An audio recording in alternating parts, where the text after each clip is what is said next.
За сайн байцгаана уу залуусаа. Өнөөдөр данс нэг зааврыг та бүхэндээ хүргэж байна.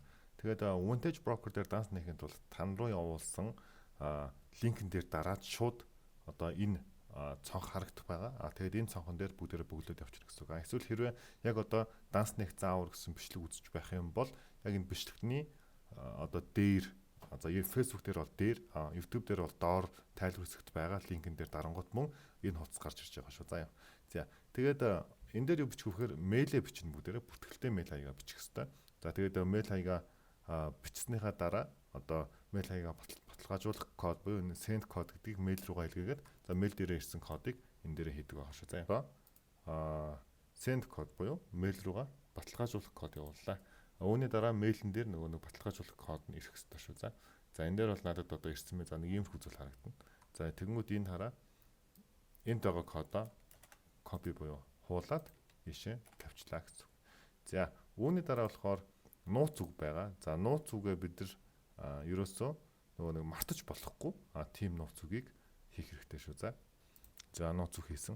Энэ хэсэг юу вэ гэхээр яг таны урьдсан одоо хүний IP-ний дугаар буюу нөгөө ийм үсэгтэй коднууд байгаа заяа. Хэрвээ та тухайн урьсан хүнийхээ одоо линкэн дээр дарж орсон бол энэ дээр бүглэх шаардлагагүй. Өөрөө зүгээр vintage.com, vintagemarket.com гэдээ орсон байх юм бол тэр хүнээс залгаж байгаад асуугаарай.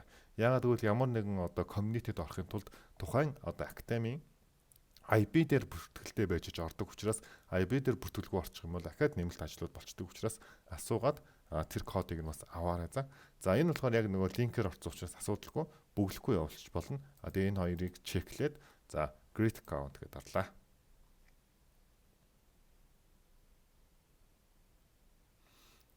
За үүний дараа энэ хэсгийг бүгдээр хаачих. За хэрвээ өөрийн чинь хувийн компьютер бол энэ дээр save гээд нууц үгнтрээ сейвлжүүл зүгээр. За одоо энэ X-ээ хаагаад энэ дээр овг нэрнүүдээ бичиж өгнө.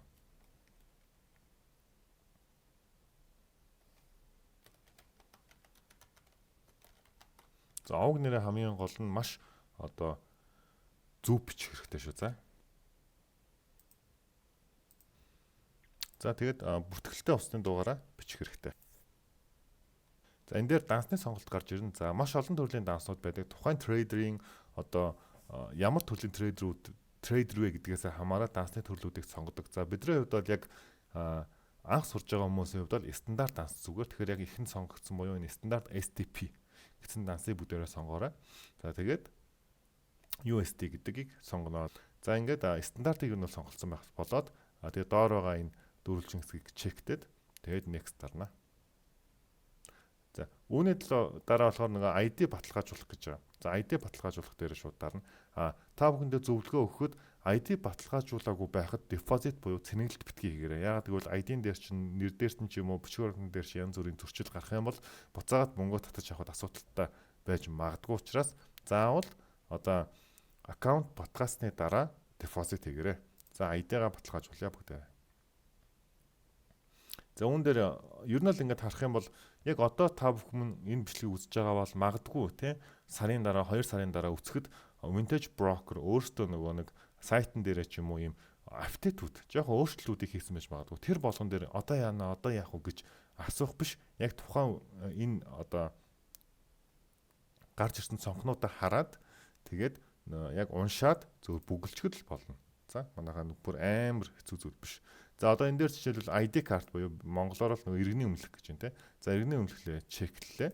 За иргэний өмнөхөө чеклчээд дарчия. За энэ дээр болохоор уртл болон хойдлынхын зургийг оруулаа гэж байгаа. За уртл болон хойдлынхын зургийг оруулахдаа бид нар юу анхаарах хэрэгтэй вэ гэхээр хэрвээ та яг над шиг энэ компьютероор бүртгүүлж байгаа бол иргэнийхээ өмнөхний зургийг компьютер дээрээ байлгаж явах хэрэгтэй гэсэн үг. Ингэж байлгахдаа яг Facebook-ээр одоо уцаараа дарчаад Facebook-ээр явуулчихдаг штеп. Тэгэх юм бол нөгөө нэг Facebook-ийн зураг нь татагдахтаа амар олон юм оронтой тооны нэртэй татагддаг учраас таны жинхэнэ зураг биш байна гэж үздэг учраас өөрлөгөө мэйлээр явуулж аваарай заа юу. Ус дээрээ дарсан бол мэйлээр явуулж авах нэ. За одоо уртлын хэсгийн зургийг хийлээ. За энэ дээр би болохоор яг мэйлээр авангуудаа татцсан гэсэн. Тэр шаардлага хангаж явах юм бол шууд ингээ гараад ирнэ. За арын хэсгийн зургийг хийлээ. За дээдлих дээр нь яг нь front side гэдэг дээр нь уртал, back side гэдэг дээр нь арын зургийг. За ингээд дарлаа, үргэлжлүүлэх дарлаа.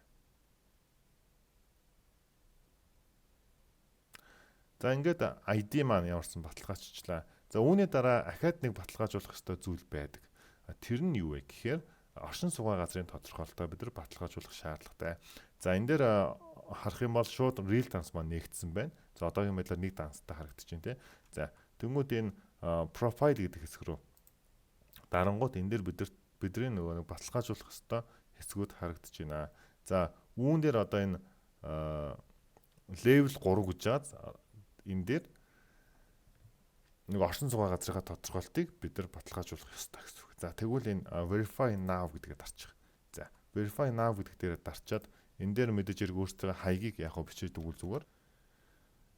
За одоо энэ upload гэдэг дээр дараад оршин суугаа газрынхаа тодорхойлтыг оруулнаа. За энэ оршин суугаа газрын тодорхойлт маань болохоор PDF файлаар байх ёстой. Зарим компьютерээр болохоор яг PDF файлаар орж ирдэггүй. Нөгөө нэг яг Google Drive-аас татахтаа яг PDF гэдгийг сонгож байгаа татаараа заа тэгэхгүй бол орж ирдэггүй шүү. За ингээд ийм Mongolia-гаас одоо оршин суугаа газрынхаа тодорхойлтыг авна. Үүний дараа бид нар утсаараа бол яг бас шууд ингээ оруулчин компьютероор бас ялгаагүй ингээ оруулаад тэгээд submit-ийг дарчаа. За. Тэгээд мэдээж яг баталгаажсны дараа deposit хийе гэж бүгдээр хэлж байгаа учраас шууд deposit дээр дарахгүйгээр next хэсгийг дарчих болно. За ингээд одоо хүлээгдэж байгаа гэсэн үг. Удахгүй, тун удахгүй. За хэдхэн цагийн дараа одоо ингээд баталгаажнаа. Ингэж баталгаасны дараа яг юу болох вэ гэхээр бидэрт нөгөө нэг яг урамшууллын $50 ордог. За урамшууллын $50 бид нар нэг лотны арилжааг 15 минутаас багагүй хугацаанд одоо нээлттэй байлгаж арилжаа хийснээрээ олсон ашгаа татах боломжтой байна. За залуусаа одоо бүгдээрээ demo аккаунт хэрхэн нээх вэ? Гэдэг тэр хичээлээ үзье. За мэдээж хэрэг demo аккаунтыг яг арилжаа хийх туршлагагүй, яг арилжаа судалж байх үедээ, хичээл байх үедээ нээгээд за бодит арилжаанд орж байгаа юм шиг нөгөө нэг арилжаанд орно гэсэн үг. За аккаунт хэсэг рүү орох юм бол бидэрт байгаа аккаунтууд харагдаж байна. За эндээс дээд хэсгийн сонгонгууд нь demo аккаунт гэдэг байгаа. За энэ demo аккаунт дээр дарах юм бол одоо туршилтын дансаа нээнэ гэсэн үг. За ингээд open account гэдлээ. За энэ дээр болохоор дахиад энэ дээр демогоо ахиж энэ дээр сонгож өгье шүү. За энэ демо гэдгээ заавал сонгороо. За тэгээд мутацаа дээр 5 хамгийн бэст нь. За тэгээд стандарт дансаа сонгочих. Тэгээд USD-гээ сонголоо.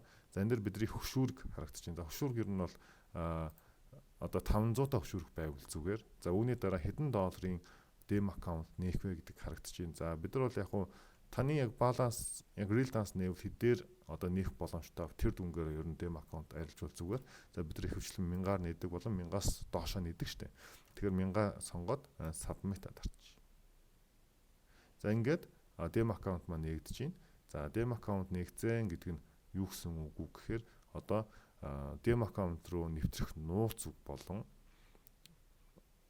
ID за тэгээд серверийг нь таны мэйл рүү явуулсан байгаа гэсэн. Мэйлээ шалгаад үзчих хэрэгтэй. За ингээд мэйлээ шалгаад үзэнгүүт энэ дээр demo аккаунт одоо шинээр нэгдсэн гэсэн зүйл гарч ирж байна. За тэгээд demo аккаунтны одоо логин нэвтрэх нууц үг нь энд байна. Ингээд одоо real dance ч байна уу, demo dance ч байна уу бүгдээрээ нэвтрээд орчиж болох нэ. Метар дээр 5 руугаа утсаараа компьютераараа нэвтрээд орж болно гэсэн. За амжилт хүсье залуусаа.